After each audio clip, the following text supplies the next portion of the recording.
Lifted me from the narrow clay, Almighty, forever. I will never be the same, 'cause you came near. From the everlasting to the world we live, the Father's only Son. 'Cause you live and you died, you rose again on high. You opened the way for the world to live again. Hallelujah, for all you've done. Isa pa po, let's sing, my Savior, my Redeemer. My Savior, Redeemer, lifted me from the miry clay, Almighty, forever.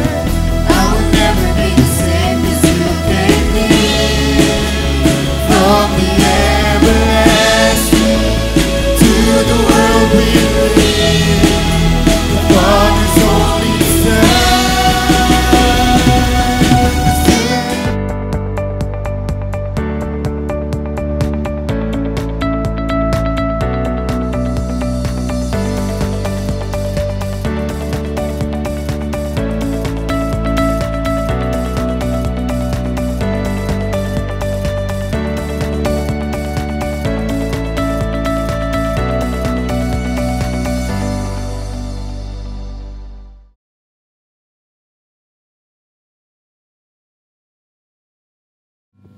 Panginoon, maraming salamat po sa umagang ito, Panginoon, na pinagkakalob niyo sa amin, Panginoon. Maraming salamat po sa isang linggong paggabay sa amin, Panginoon. Panginoon, naway manguna kayong Panginoon sa bawat pagkanta at pagsayaw namin. Maraming salamat po sa pangalan ni Jesus. Amen.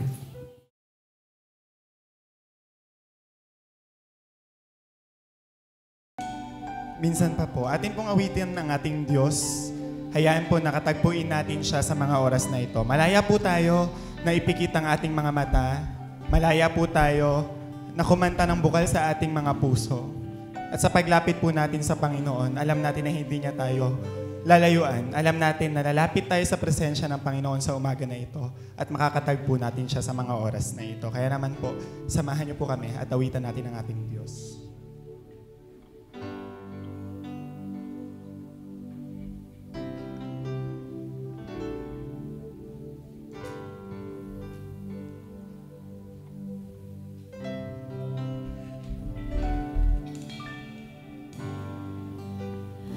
Draw me close to you.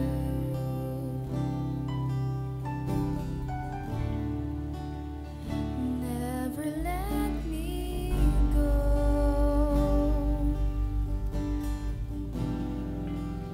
I lay it all down again to hear you say that I'm your friend. You are my desire.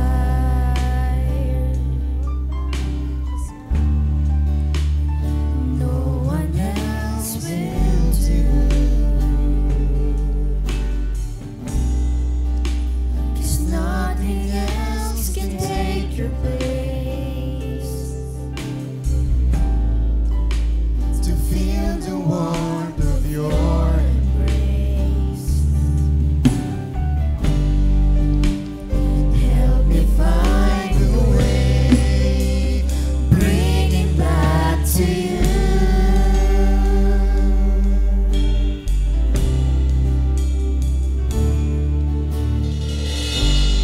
You're all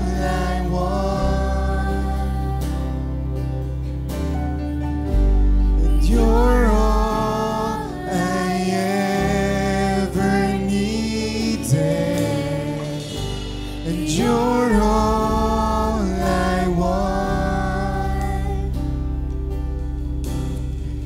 And help me know you are near. Minsan pa po ating awitin, draw me close to you, never let me go.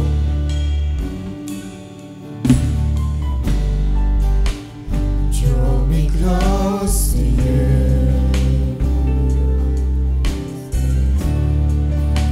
You never let me go. I lay it all down again to hear you say that I'm your friend.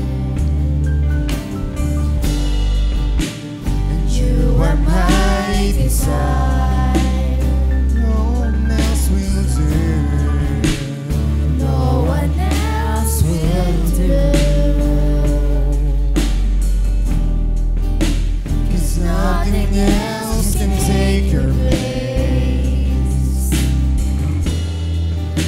To feel the warmth of your embrace.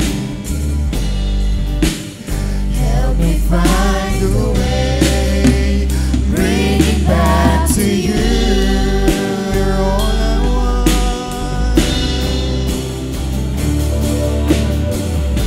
'Cause you're all I want. And you're all I ever needed. 'Cause you're all I want. Help me know you are near. We sing, you're all I want, oh God. For you're all I want. And you're all I ever needed. 'Cause you're all I want. Help me know you are near. For the last time we sing, you're all I want. Sabihin natin sa Panginoon, you're all I ever needed, oh God. You're all I ever needed. I want, Lord. You're all I want. Help me know you are near. Help me know you are near. Help me know you are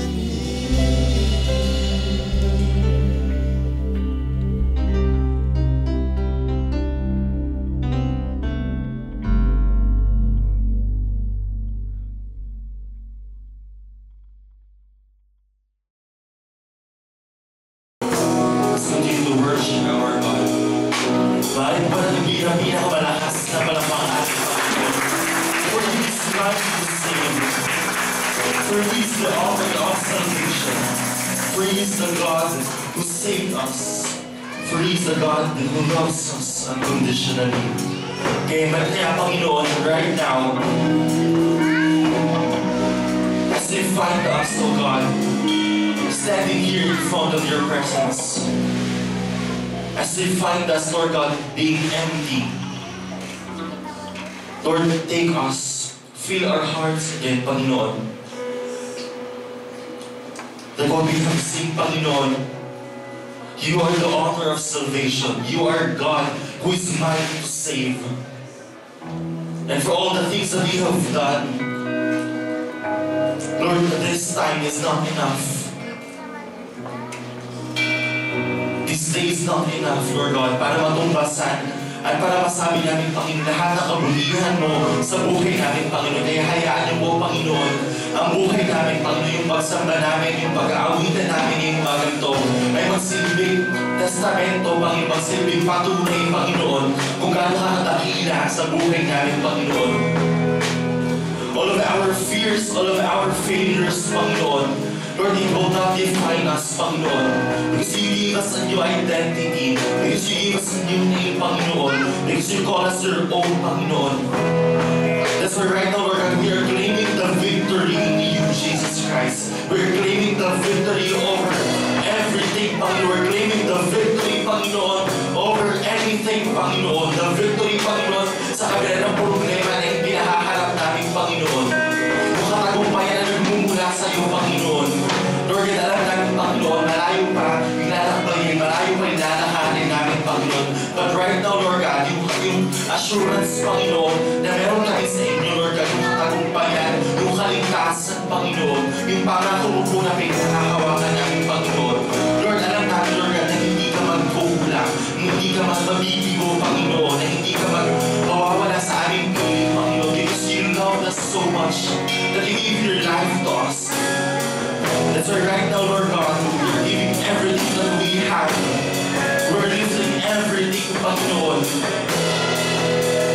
Our hearts, our soul, our spirit, our mind, Panginoon, all of our strengths. Take it, Panginoon.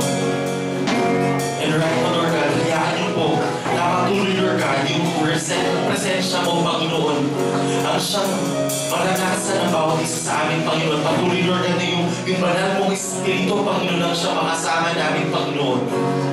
At patuloy mo mangusap, Panginoon, sa amin ngayong umaga na ito, Panginoon. Huwag mo mong hayaan, Lord God, na umalis kami, Panginoon, sa loob, sa lugar na ito, Panginoon, na hindi nakukuha yung katagumpayan, Panginoon, na hindi ka nakakatagpo, Panginoon. Kaya Lord, right now, Panginoon, we just wanted to say that we have the victory in you, Jesus. That we love you so much, Lord God, with all of our heart, with everything that we have, Panginoon. Maraming salamat po, Panginoon. We lift it up. We praise you, we worship, Panginoon. Hallelujah. Minsan mabilang natin na kamalakas sa pagkakalakas sa pagkakalakas. It is our prayer, Lord God. In Jesus' name, amen.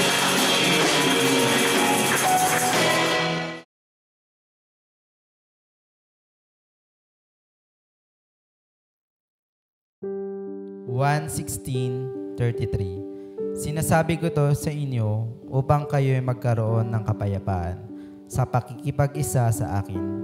Mayroon kayong kapigatian dito sa sanlibutan. Ngunit laksan ninyo ang inyong loob. Pagtagumpayan ko na ang sanlibutan.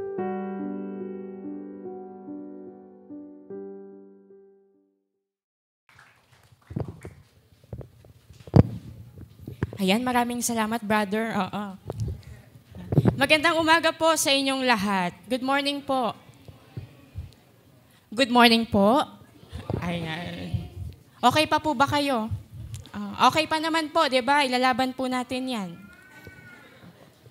Ayan. Ngayon po ay hindi po ako presider. Yes, level up tayo today. Okay. Ako po ang maghahatid sa inyo ng word ng Lord sa araw na ito. Palakpakan po natin ang Diyos sa umagang ito. Ayan. Ready na po ba? Ready na po ba tayo sa mga bagong learnings na kakaharapin natin ngayon? Ayan po. Sige, umpisahan na po natin, no? Pero bago po yan, buksan po natin yung ating mga Biblia sa 1 Samuel 17. Ayan, whole chapter po. Pero since, mahaba po ito mahaba po itong 1 Samuel 17 dahil ito po ay kwento ni David at Goliath, no? So ngayon, isa-summarize ko po yung kwento. Tapos kung gusto niyo pong basahin mamaya pag-uwi, di ba? Basa na lang po. Ayan. Pero hindi ko din po sure kung summarize ba to, kung summary ba to, kasi mahaba talaga siya. Okay, pakinggan niyo na lang po yung story, no? Sige po. So, si David at si Goliath. 1 Samuel 17. Inaatake ng mga Filisteo ang mga Israelita. Tuwing umaga, hinahamon ng isang higanteng Filisteo na nagngangalang Goliath ang sinumang Israelita upang kalabanin siya. Si Goliath ay mas malaki at mas matangkad kaysa kanino man at mabangis siya. Nagsusuot siya ng makapal na baluti at may dalang espada, sibat at malaking kalasag. Walang sino mang naglakas loob na labanan siya. Si David ay isang batang pastol na may pananampalataya sa Panginoon. Ang kanyang mga kuya ay mga kawal sa hukbo ng Israel. Dinalhan ni David ang kanyang mga kapatid ng ilang pagkain. Pagdating niya sa kampo ng hukbo, narinig niya ang hamon ni Goliath. Tinanong ni David sa mga kawal kung bakit walang sino mang nagtatanggol sa Israel. Nagalit ang kanyang mga kuya at sinabi sa kanya na alagaan ang mga tupa. Ngunit alam ni David na ipagtatanggol ng Panginoon ang Israel. Batid ni Haring Saul ang pananampalataya ni David, kaya't hiniling niyang makausap si David. Sinabi ni David kay Saul na hindi siya takot na labanan si Goliath. Ipinaliwanag ni David na minsan noong binabantayan niya ang kanyang mga tupa, pumatay siya ng isang leon at oso. Pinoprotektahan siya noon ng Panginoon at batid ni David na poprotektahan siya ng Panginoon ngayon. Ibinigay ni Saul kay David ang kanyang baluti, ngunit hindi ito kasya. Kaya't hinubad ito ni David, nagpasya siyang lumaban ng walang anumang suot na baluti. Kumuha si David ng 5 makikinis na bato at inilagay ang mga ito sa isang supot. Kinuha niya ang kanyang tirador at tungkod ng pastol at nilabanan si Goliath. Nang makita ni Goliath si David, sumigaw siya at kinutya ito. Sinabi nito na hindi siya kayang matalo ng isang batang pastol. Sumigaw si David na nagtitiwala siya na poprotektahan siya ng Panginoon.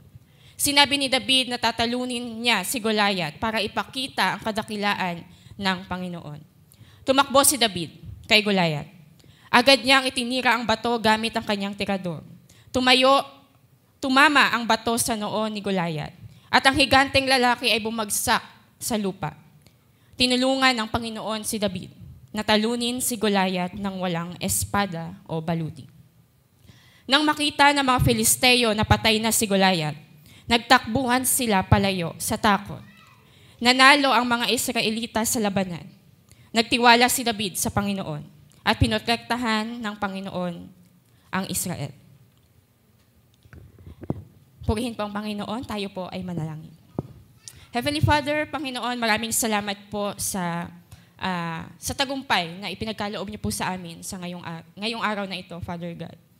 Panginoon, bigyan niyo nga po kami ng knowledge and wisdom, Panginoon, na magagamit namin, Father God, sa aming pag-uusapan sa umagang ito. Itago niyo nga po ang inyong lingkod sa inyong likuran, Father God, at kayo po ang manguna. Maging sentro ka po ng inyong mga salita sa pangalan ni Jesus. Amen. So, ayan po. So, yun po yung kwento ni David at Goliath. No? Ngayon din po ay sineselebrate po natin ang Children's Month. No? Kaya kung makikita niyo po kanina, puro kabataan po at mga bata ang ginamit ng Lord sa araw na ito. Opo, mga bata, kabataan, mukhang bata, mga ganon.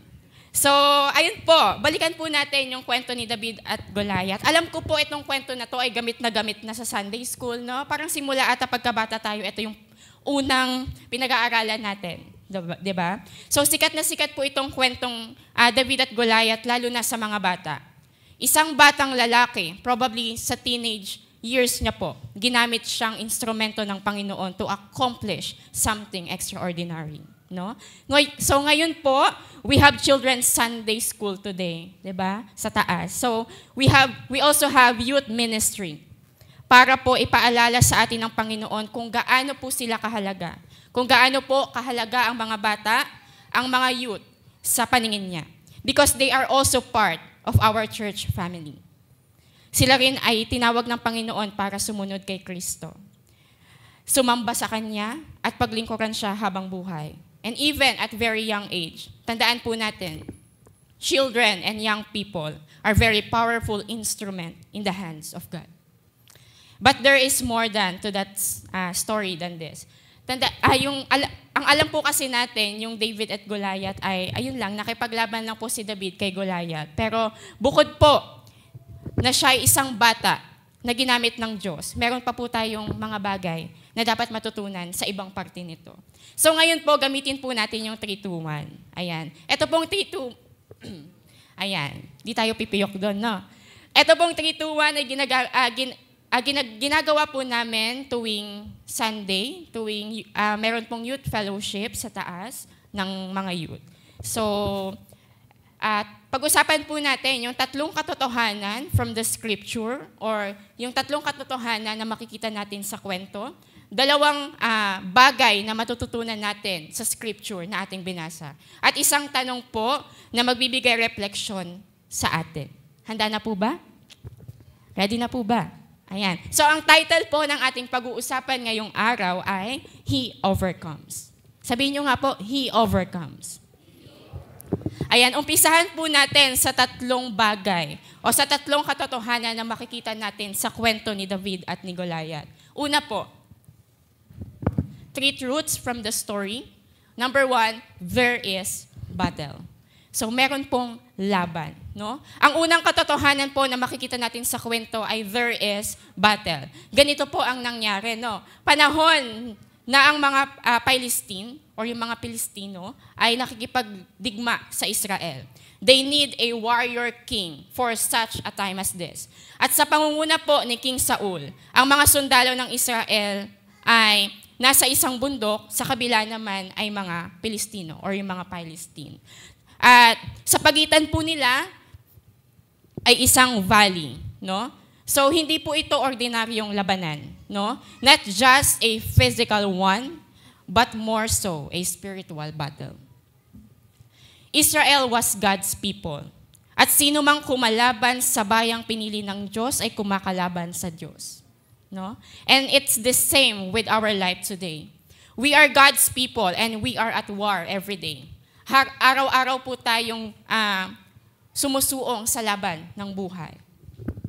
Pero yung war po na iyan ay hindi laban sa politika, hindi laban sa ekonomiya, hindi pambayad sa matrikula or problema sa inyong mga asawa, no? Opo. So, yes, we face those kinds of problems every day, but we need to realize that our fight is primarily a spiritual one.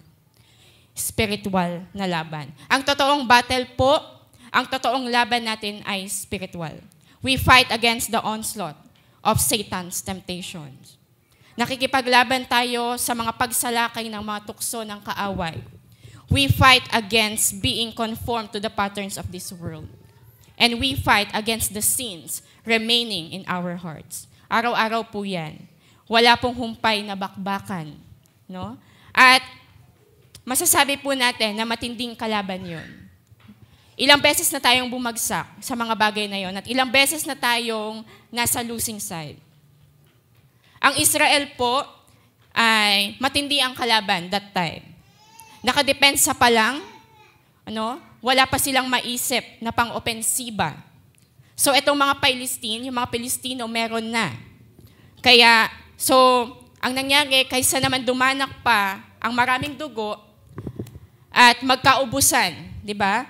Ganito na lang yung nangyari. So each team will select a representative champion. So silang dalawa lang ang maglalaban. So kung sino ang manalo, his team also wins the battle, of course. Ang champion ng Palestine ay si Goliath. Diba? And more than 10 feet tall. Grabe naman ang laki nun, no? So kung ako po yung lalaban, wag na lang, no?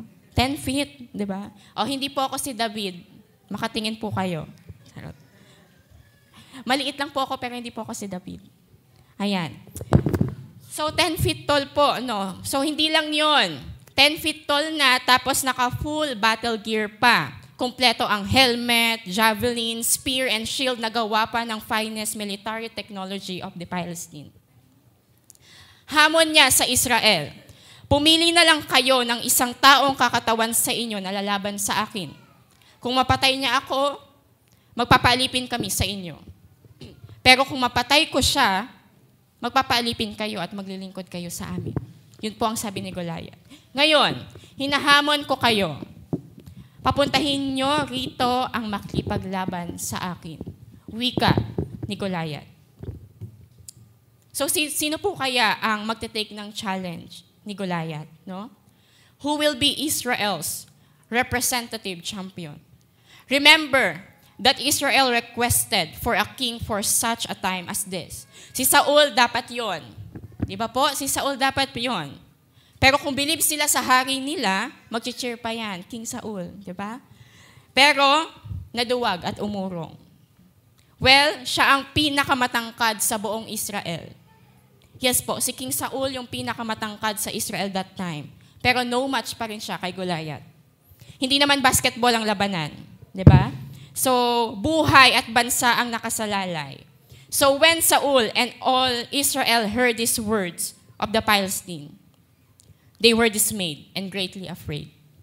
Wala ni isa sa kanila ang naglakas loob na lumaban. At nakalimutan na nila, no? Nakalimutan ba nila ang kasaysayan nila kung paanong tinalo ng Diyos ang mga kalaban nila kahit kakaunti lang sila? Kahit outnumbered sila, kahit equipped with advanced weaponry ang kalaban nila, kahit nga wala silang ginagawa, nananalo sila. Because Israel is pinili po ng Diyos. No?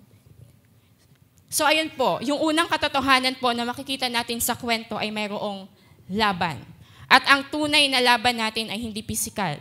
Ito ay laban na spiritual. Laban na hindi nakikita ng ating mga mata at laban na buhay ang nakasalalay. Pangalawa po.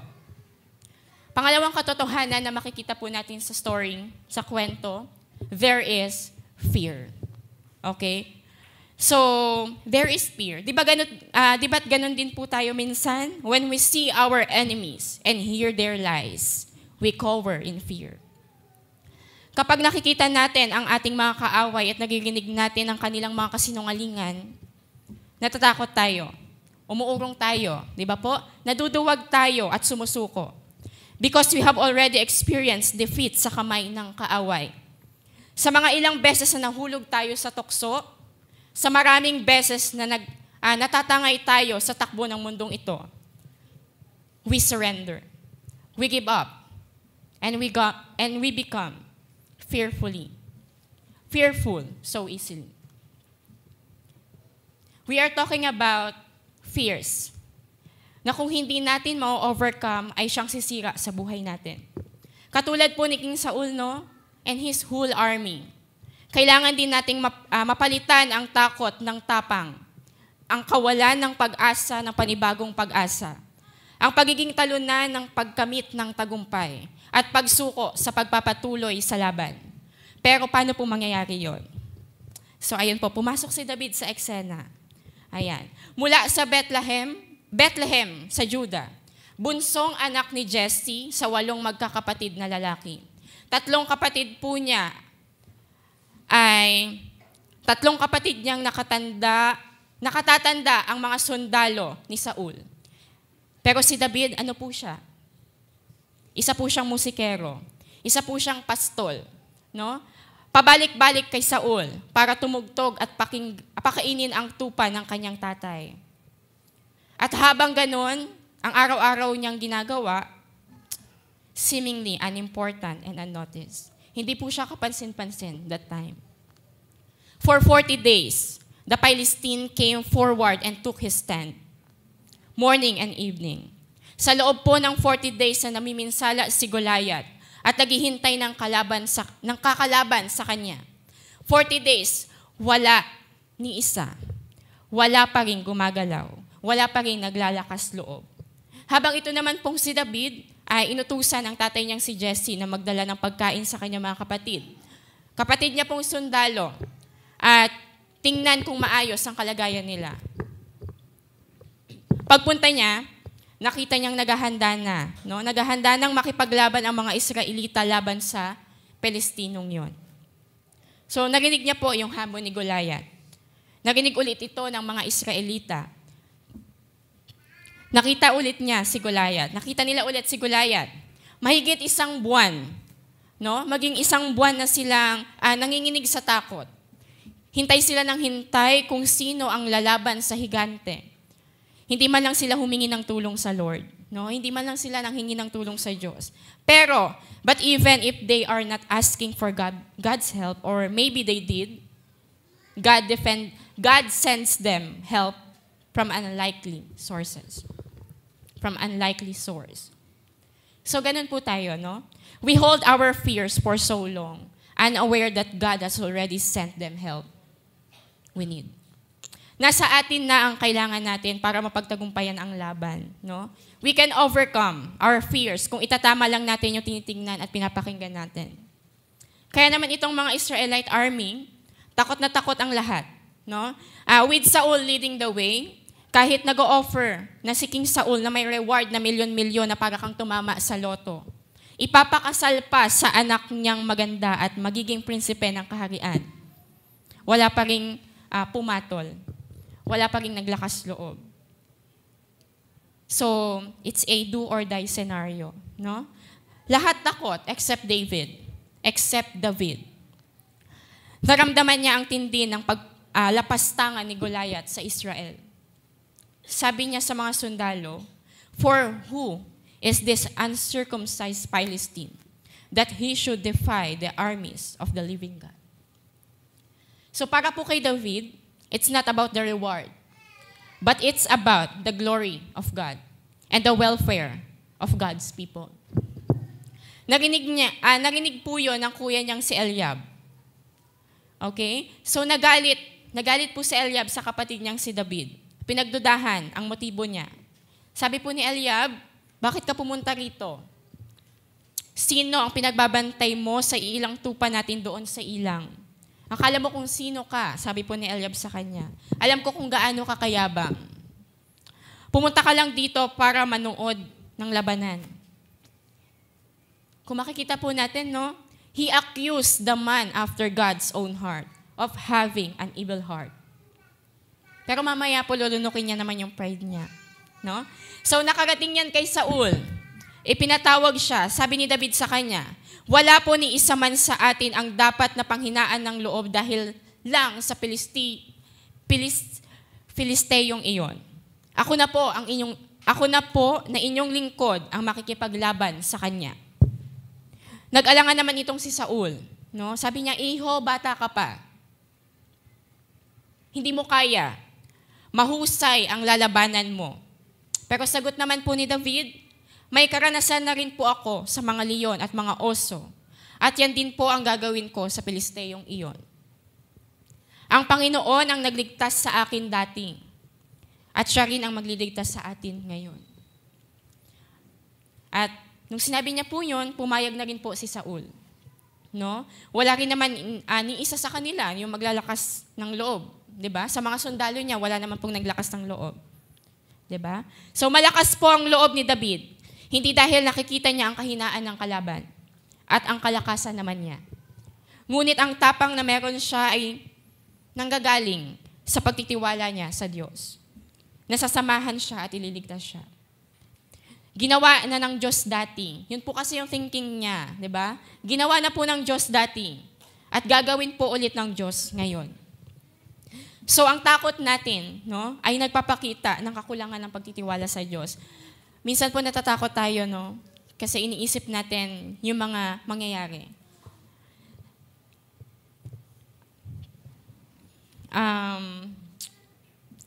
We overcome fear not by believing in ourselves, but believing by God's presence to rescue us.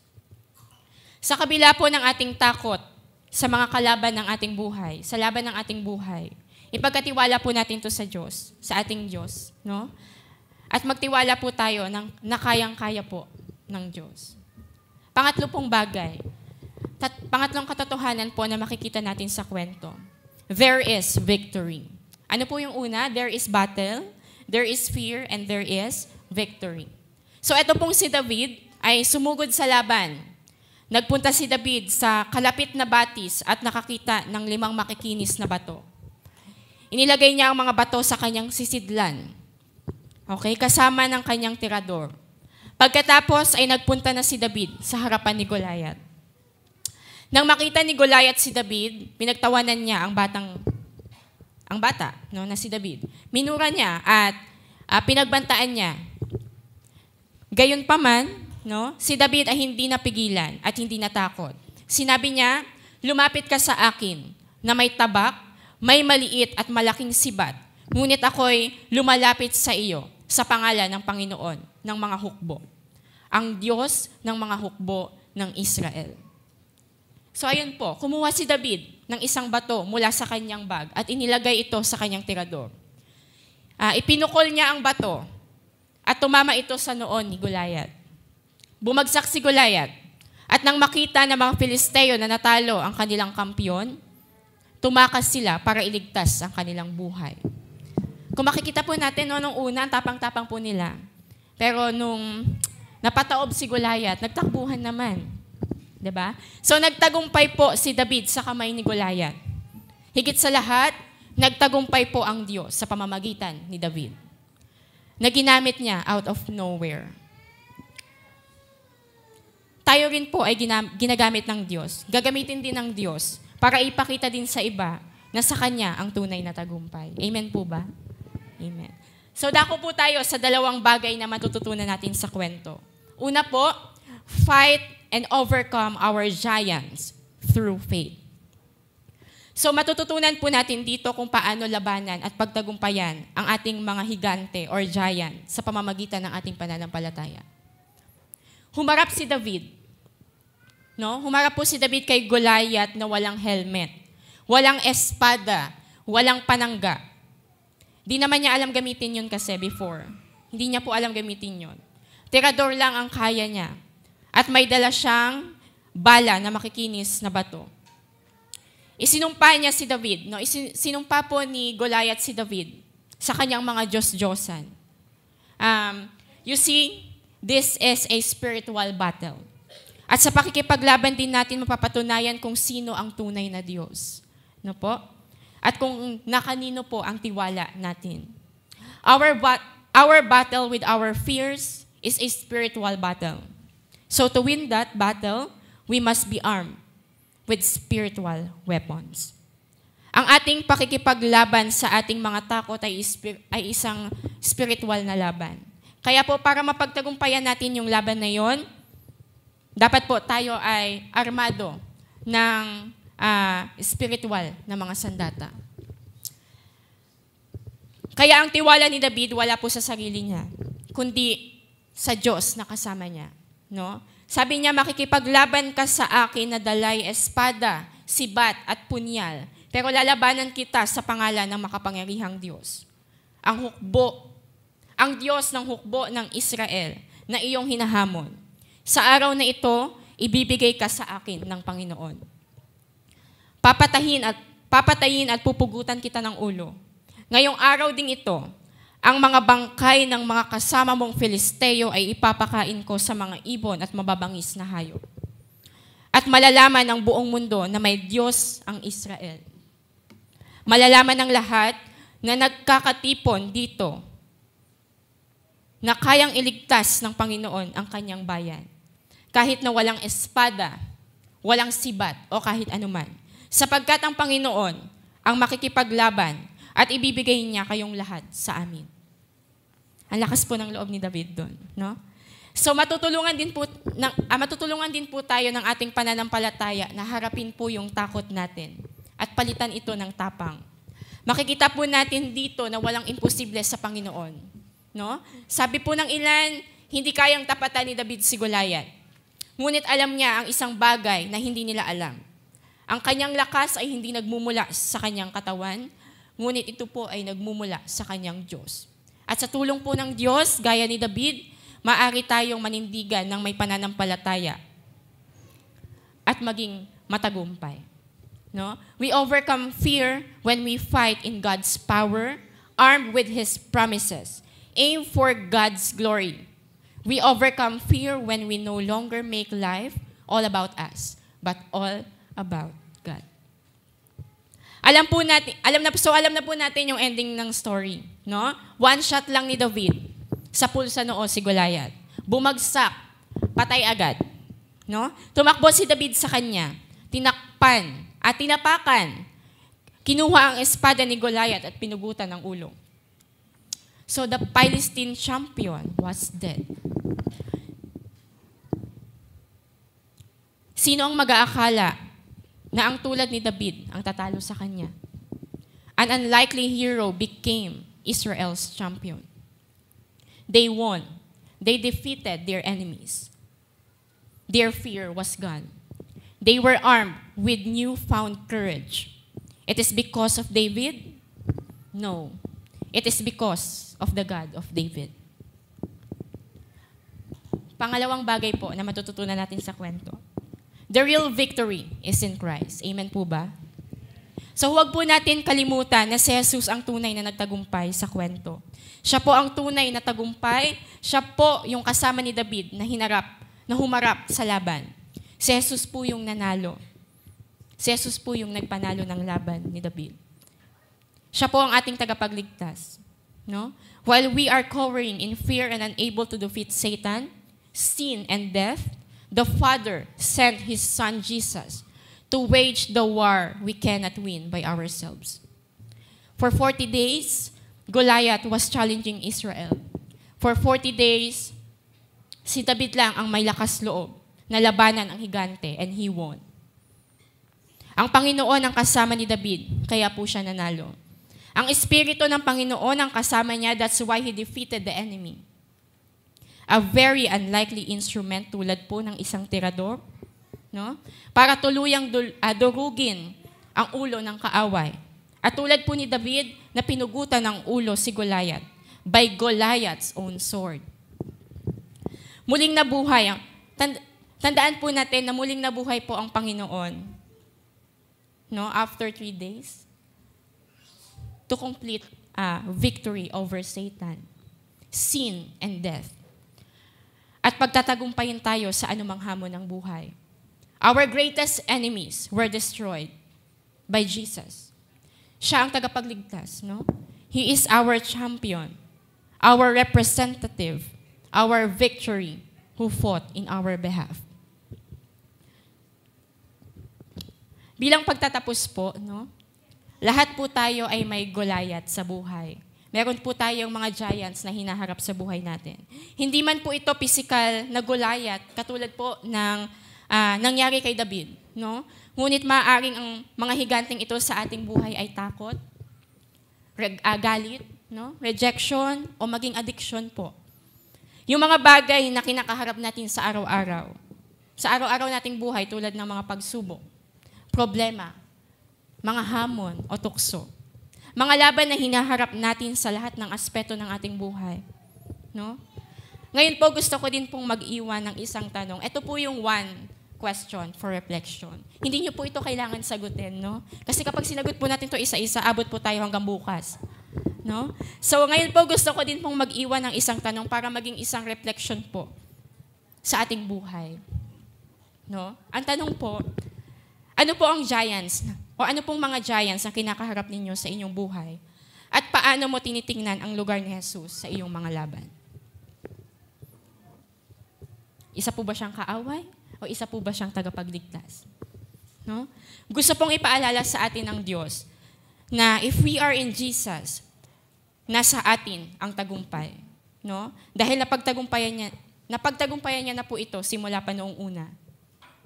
Hindi na tayo matatakot na harapin ang anumang sitwasyon sa buhay.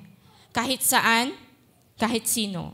Alang-alang sa pagsunod sa Diyos, we don't fear defeat and even death.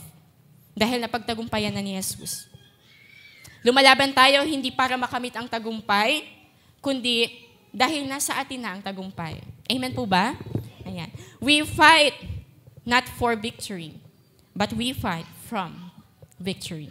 Knowing that we already have victory in Christ and we are fighting a defeated enemy, it gives us courage to face life. Nawawala ang takot, hindi pag nilakihan mo ang tingin mo sa sarili mo or just by believing in yourself, kundi kapag binaling po natin ang tingin natin sa ating Diyos na nasa ating buhay. He was much bigger than everything you will face in your life. And He is with you. We are more than conquerors through Him who loved us. If God is for us, who can be against us? Wala nang mas malaki pa sa kapangyarihan ng Diyos na nasa atin. We overcome fear by remembering na ang Diyos na nagligtas sa atin, ang siyang patuloy na magliligtas sa atin. We may die on our path to obeying God's will in missions, but we will only die They cannot take away our life with God. Natatakot tayo kapag nakakalimutan natin at pinagdududahan ang mga pangako ng Diyos. Napagtatagumpayan natin ang takot at napapalitan ng tapang kung kumakapit tayo sa Diyos at sa pangako niyang lagi niya tayong sasamahan. Hindi iiwanan, poprotektahan at gagawin ang lahat para sa ikabubuti natin at para sa ikarangal at para sa karangalan ng kanyang pangalan. Tandaan po natin, God is greater than your giants. At sa mga nakaraang laban at sa mga susunod pa, He overcomes. Purihin po ang Panginoon. Tayo po ay manalangin. Panginoon, pinupuri ka po namin at pinapasalamatan, Panginoon. Salamat po dahil ikaw po ang tunay na Diyos na nagtagumpay sa aming mga buhay. Salamat, Lord, dahil ikaw po ang nagligtas sa amin patungong kamatayan, Father God. Lord, patawarin niyo po kami kung minsan nakakalimutan po namin na ikaw po ang tunay na nagtagumpay sa aming buhay. At kung minsan, Panginoon, ay nakakalimutan namin na yung pangako mo na hindi mo kami iiwanan. Panginoon, purihin ka po sa araw na ito. Ikaw po ang tunay na nagtagumpay. Sa pangalan ni Jesus. Amen. Unang Juan 5:4-5. Sapagkat napagtatagumpayan ng bawat anak ng Diyos ang sanlibutan at nagtatagumpay tayo sa pamamagitan ng pananampalataya. Sino ang makapagtatagumpay laban sa sanlibutan? Ang sumasampalatayang si Jesus ang anak ng Diyos.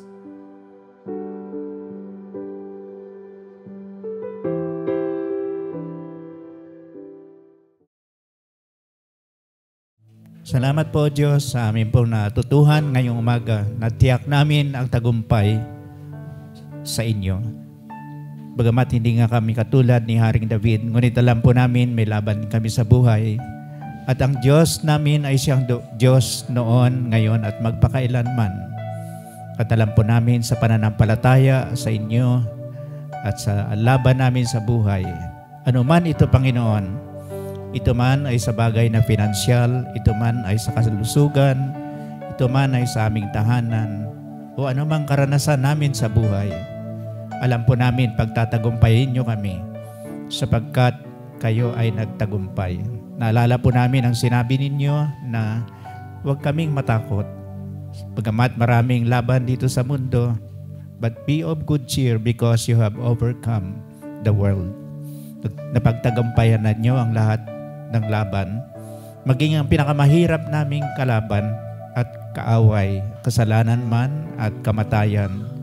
Merong kalayaan at merong buhay na walang hanggan sa inyong piling. So ngayong umaga, Panginoon, kung meron kayo ritong nakikita na hindi niya tiyak ang kanyang kaligtasan, hindi niya tiyak kung ano mangyayari sa kanya kung siya ay babawian ng buhay. Ngayon, bigyan niyo siya ng pagtatagumpay. Na makita niya, Panginoon, ang tanging pag-asa ay nasa Panginoong Jesus lamang. Na kung tatanggapin niya kayo, Panginoong Jesus, bilang Panginoon at tagapagligtas, meron siyang katagumpayan. So ngayong umaga, Panginoon, sa inyo na namin pinagkakatiwala ang lahat at mga darating pang naming mga laban sa buhay, bigyan niyo kami ng katatagan, bigyan niyo po kami ng pag-asa, kapayapaan, at tunay nga po katagumpayan. At ngayon, ang patuloy na pangangalaga ng ating Diyos Ama, ng ating Ama sa Langit, at ang pagtatagumpay na nagmumula sa ating Panginoong Yesus at ang kaaliwan, kapayapaan na nagmumula sa banal na Espiritu, maranasan nating lahat ngayon at magpakailanman. Pagpalain tayong lahat ng Diyos sa pangalan ng ating Panginoong Jesus. Amen. God bless po.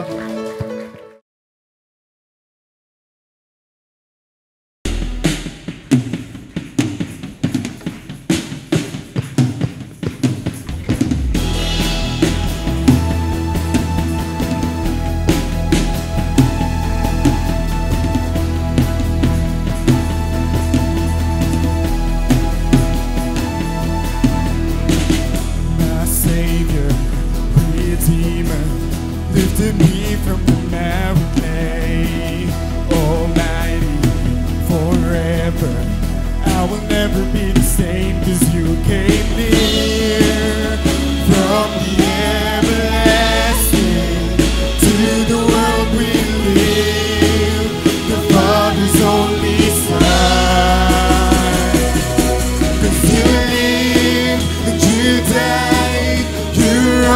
again on high. And you opened the way for the world to live again. Hallelujah. For all you've done. Isa pa po, let's sing, my Savior, my Redeemer. My Savior, Redeemer, lifted me from the miry clay.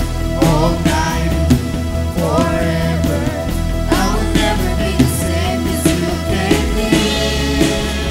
From the everlasting to the world we live, the Father's only Son. You lived and you died, you rose again on high. For you opened the way for the world to live again. Hallelujah. For all you've done. 'Cause you live and you died, you rose again on high. You opened the way for the world to live again. Hallelujah. For all you've done. Hallelujah. Yan po, ibigay po natin sa Diyos ang ating mga palakpakan at awitin natin, 'cause you came here from the everlasting.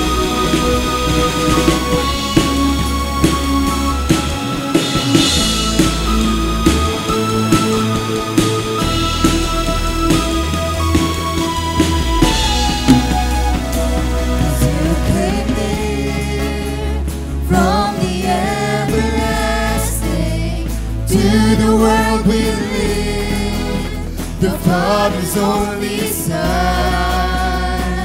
'Cause you came near from the everlasting to the world we live, the Father's only Son.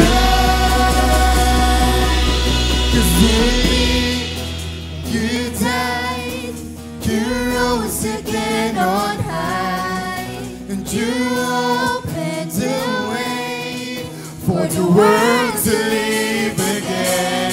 Hallelujah. For all you've done. 'Cause you lived and you died, you rose again on high. You opened the way for the world to live again. Hallelujah. For all you've done. Hallelujah. For all you've done. Hallelujah. For all you've done. Sa Diyos po ang pinakamataas na papuri. Sa Diyos po ang pinakamataas na palakpakan.